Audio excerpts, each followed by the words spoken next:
Baik, bismillahirrahmanirrahim. Assalamualaikum warahmatullahi wabarakatuh.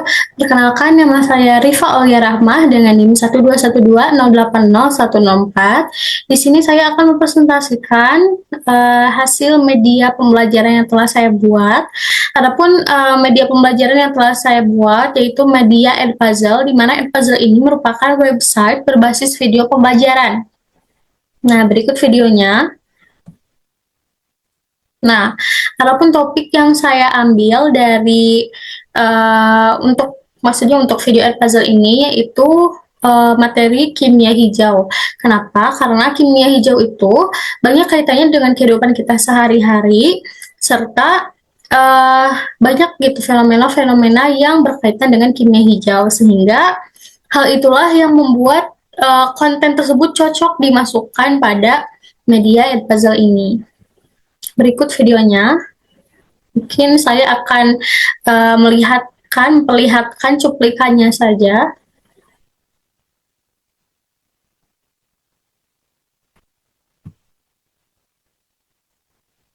Tentunya lama-kelamaan bisa jadi sapi tersebut akan mati dan menyebabkan peternak menjadi merugi. Nah, hal inilah yang disebut dengan tragedy of the commons.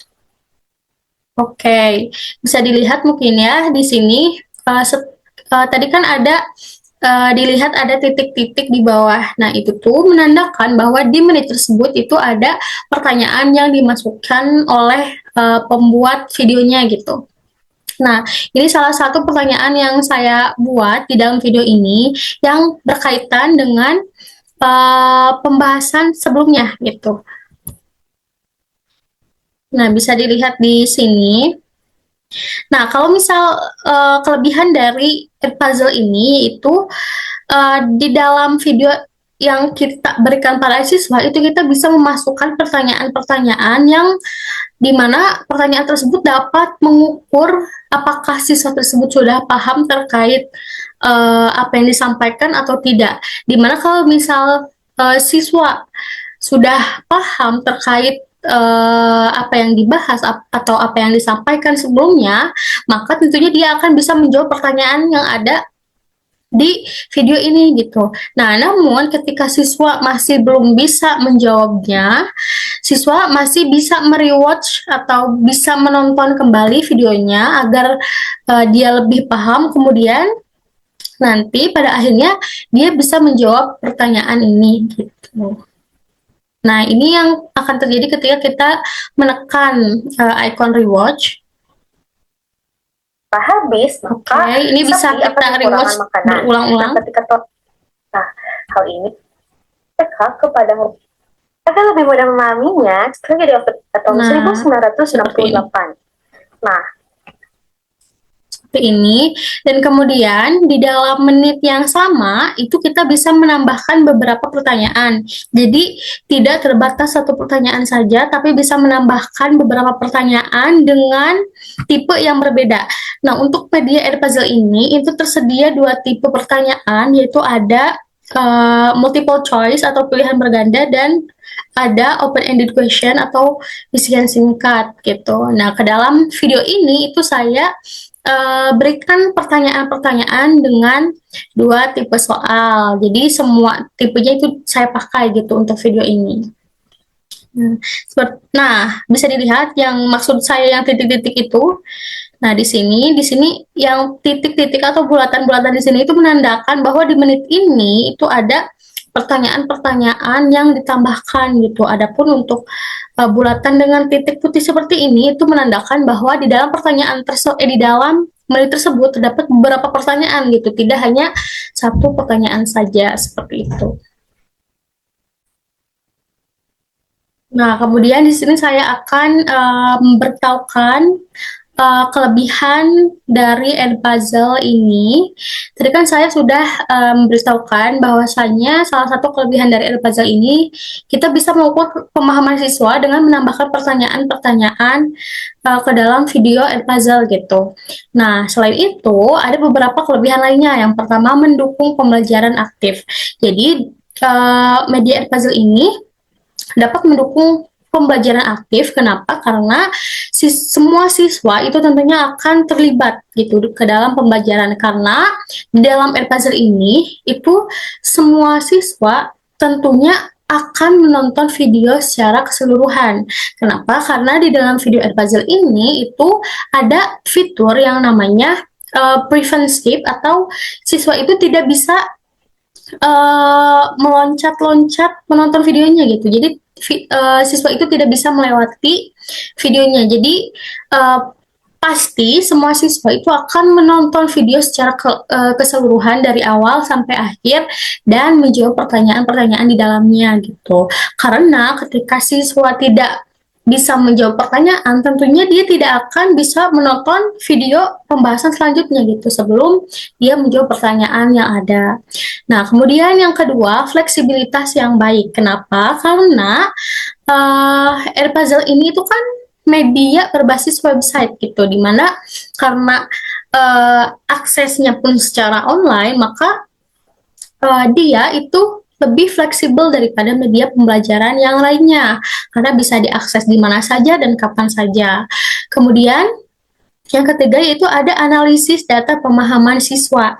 Nah, di sini nanti ketika siswa telah mensubmit jawaban secara keseluruhan, siswa itu akan melihat reviewan jawaban.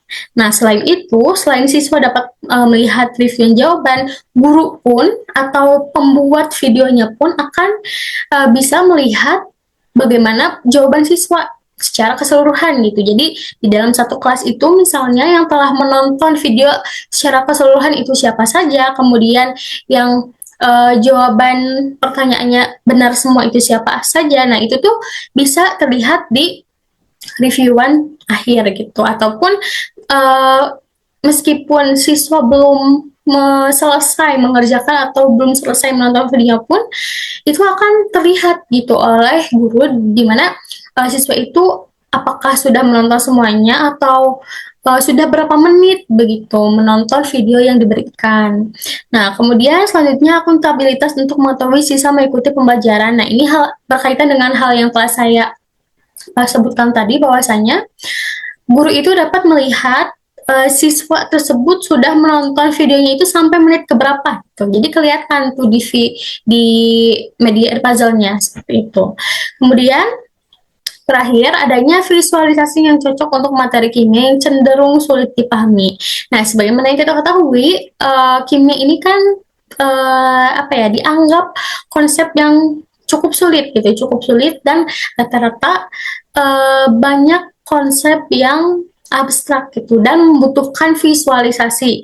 Nah, media Edpuzzle inilah yang dapat memvisualisasikan konten-konten abstrak seperti kimia gitu. Nah, adapun kekurangannya sendiri ya, di samping ada kelebihan tentunya akan ada kekurangan.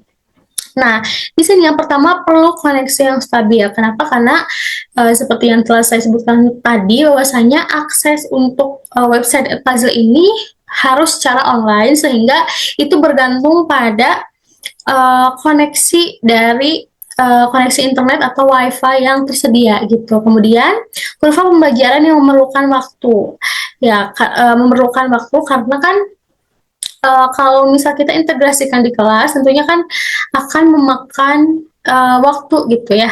Nah, tapi ya itu pun tidak terlalu signifikan, karena ya Edpuzzle ini itu bisa diakses di mana saja gitu ya, tidak membutuhkan kayak waktu yang spesifik harus dilihat atau ditontonnya kapan gitu, tidak. Kemudian selanjutnya tidak semua perangkat kompatibel. Nah, ini salah satu masalahnya, di mana rata-rata kan siswa menggunakan telepon genggamnya untuk mengakses video pembelajaran atau Edpuzzle ini. Nah, setelah diuji coba beberapa telepon genggam, ternyata ada beberapa telepon genggam atau HP yang tidak kompatibel terhadap website Edpuzzle ini. Jadi nanti ketika siswa tersebut sudah masuk ke kelasnya, nanti biasanya akan diarahkan ke video Edpuzzle-nya secara langsung gitu kalau bisa. Nah, tapi ada beberapa kasus di mana ketika siswa akan masuk ke kelasnya, nanti akan diarahkan untuk mendownload aplikasi Edpuzzle. Nah, jadi perlu diketahui bahwasanya Edpuzzle itu ada website dan ada aplikasi. Nah, namun agar lebih mudah dan tidak memakan banyak ruang penyimpanan, itu lebih mudah menggunakan websitenya. Nah, namun masalahnya tidak semua handphone atau telepon genggam itu kompatibel gitu. Nah, namun hal ini dapat diatasi dengan siswa itu mengaktifkan situs desktop di browser mereka gitu, sehingga nantinya pada akhirnya siswa siswa pun akan bisa mengakses video Edpuzzle ini gitu. Jadi ya kekurangannya juga tidak terlalu yang gimana-gimana gitu, masih bisa diatasi gitu. Nah, kemudian di sini ada versi berbayar dengan fitur yang lebih lengkap. Nah, namun meskipun begitu, apa ya, dirasa yang versi tidak berbayarnya pun sudah cukup dan sudah dapat digunakan secara maksimal gitu. Kemudian selanjutnya keterbatasan jenis pertanyaan. Nah, di sini meskipun kita bisa mengintegrasikan pertanyaan-pertanyaan ke dalam video Edpuzzle ini, itu hanya terbatas, maksudnya hanya terbatas di dua tipe. Jadi hanya ada multiple choice dan ada isian singkat gitu. Jadi tidak ada kayak mix and match dan lain-lain. Jadi hanya terbatas oleh dua tipe pertanyaan. Kemudian yang terakhir yaitu media ini itu berfokus pada video pembelajaran. Ya, sebagaimana yang telah saya sebutkan tadi, bahwasanya Edpuzzle ini adalah website berbasis video pembelajaran. Jadi dikhususkan untuk video pembelajaran saja. Dan tidak bisa menambahkan seperti misalnya mungkin PPT atau PDF materi gitu, itu tidak bisa. Jadi hanya bisa memasukkan video Edpuzzle saja atau video pembelajaran saja ke dalamnya. Oke, untuk cara penggunaannya sendiri, nah nanti siswa itu akan diberikan link Edpuzzle oleh guru atau kode kelas, tapi akan lebih mudahnya dan akan lebih efisien ketika guru memberikan link kepada siswa secara langsung gitu ya. Nah, di sini nanti tampilan ketika siswa telah mengakses link tersebut. Nah, nanti siswa akan diarahkan login ke dalam media Edpuzzle. Nah, di sini siswa itu diarahkan untuk membuat akun Edpuzzle terlebih dahulu. Nah, namun lebih mudahnya siswa itu lebih baik kita arahkan untuk menggunakan akun Google-nya gitu, agar lebih mudah gitu dan step-nya juga tidak terlalu banyak. Nah, kemudian di sini siswa itu nantinya diarahkan untuk join kelas. Nanti siswa langsung menekan icon join kelas di sini. Nah, di sini ada kelas kode, ada informasi kelas kode, dan ada nama guru dan nama kelasnya. Nah, salah satu kasus yang telah saya sampaikan tadi, bahwasanya ada beberapa perangkat yang tidak kompatibel terhadap website Edpuzzle ini. Nah, nantinya itu akan ada tampilan seperti ini. Jadi siswa diarahkan untuk mendownload aplikasinya. Namun hal ini dapat diatasi dengan siswa itu mengaktifkan situs desktop pada browsernya. Nah, nantinya itu akan ada tampilan seperti ini. Jadi siswa bisa langsung mengakses video Edpuzzle ini. Nah, mungkin seperti itu. Kemudian seperti yang telah saya katakan tadi, bahwasanya guru itu bisa melihat progres siswa dalam menonton video gitu. Nah, bisa dilihat di sini. Di sini akan ada daftar nama siswa yang telah mengakses videonya. Nah, dan di sini bisa melihat siswa itu sudah menonton video secara keseluruhan atau belum gitu. Dilihat di sini telah berapa persen menonton videonya. Kalau misal sudah 100%, berarti siswa tersebut sudah menonton video secara keseluruhan. Nah, kemudian di sini ada grade-nya. Nanti kalau misal seluruh siswa telah menonton keseluruhan video dan menjawab pertanyaan, itu di sini akan ada grade. Nah, grade-nya itu nanti yang menjawab pertanyaan paling banyak itu grade-nya akan lebih tinggi gitu ya, daripada siswa yang menjawab pertanyaan dengan jawaban dengan beberapa yang salah gitu. Nah, kemudian di sini ada kita bisa melihat last watch-nya itu atau dilihatnya ditonton terakhirnya itu kapan gitu. Nah, ini untuk misalnya di sini ada siswa Aan Anis. Di sini terakhir dilihatnya itu sudah lama sekali sehingga ada keterangan seperti ini. Seperti itu. Nah, adapun untuk pembuatan dari video Edpuzzle ini itu ada dua macam. Nah, jadi uh, kita bisa membuat videonya terlebih dahulu di dalam perangkat laptop atau handphone kita, kemudian kita masukkan ke dalam Edpuzzle ini. Jadi bisa kita masukkan ke sini, add new. Kemudian kalau misalnya kita sudah ada videonya, itu kita upload video ke sini. Atau untuk videonya sendiri itu bisa menggunakan video dari itu. Misalnya di sini kita cari saja kimia hijau. Oke, di sini ada beberapa yang telah ada pertanyaan-pertanyaan. Nah, di sini ada video dari YouTube, bersumber dari YouTube yang telah diintegrasikan pertanyaan-pertanyaan yang telah dibuat oleh guru atau konten kreator yang lain gitu. Nah, namun kurangnya kalau misal kita membuat atau mengintegrasikan video dari YouTube, ya otomatis siswa dapat melihat videonya dari YouTube. Jadi kalau misal meskipun kita memberikan pertanyaan-pertanyaan di dalam aplikasi ini atau website ini di dalam videonya, kalau misal siswanya dapat menonton dari YouTube, ya untuk apa? Karena kan itu artinya siswa dapat istilahnya curang gitu, dapat mencontek dari video di YouTube gitu. Nah, sehingga lebih baiknya guru itu membuat videonya sendiri, kemudian upload di sini, upload videonya, tinggal cari saja di dalam laptopnya, atau guru bisa langsung menggunakan handphone, cari videonya, kemudian misal di sini ada video tumbukan, misal kita uploadkan ke dalam Edpuzzle dengan menekan open. Nah, kemudian tunggu upload seperti ini. Nah, seperti ini.